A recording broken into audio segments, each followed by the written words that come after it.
நான் இந்தியாவில் இருக்கிற எல்லா கட்சி தலைவர்களையும் கேட்குறேன். ஏ டு ஜெட் எல்லா கட்சி தலைவர் இந்தியாவில் ஓடுற ஆறுகளுக்கு மத்தியில் தடுப்பணை கட்ட முடியுமா உங்களால்? என்னென்னமோ நியாயம் பேசுகிறீங்க, என்னென்னமோ சட்டம் கொண்டு வர்றீங்க, என்னென்னமோ பண்ணுறீங்க.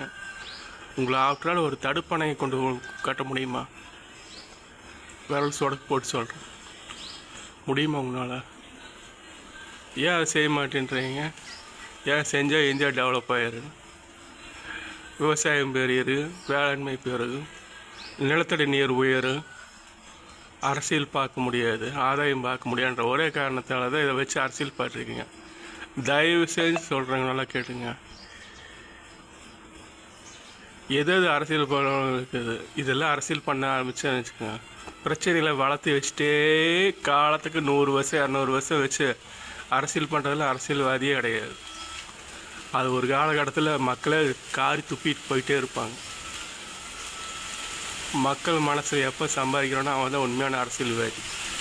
மக்கள் மனசை எவன் புரிஞ்சுக்கிறானோ அவன் தான் உண்மையான அரசியல்வாதி. மக்களுக்காக எவன் வாழ்கிறானோ அவன் தான் உண்மையான தலைவன்.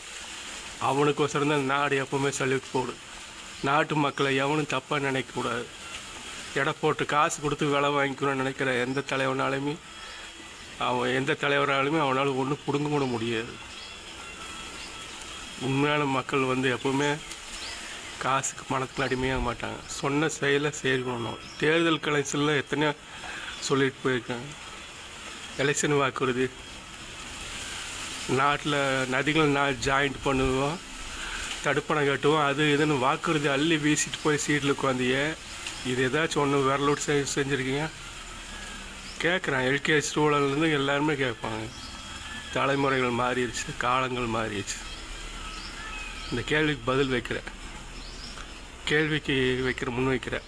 முடிஞ்சால் பதில் சொல்லுங்கள். பதில் மட்டும் இல்லை, முடிஞ்சால் செயல்படுத்திப்பார். அப்போ இந்தியாவே தலை வணங்கு. எந்த கட்சிக்கும் ஓட்டு கிடைக்கும்.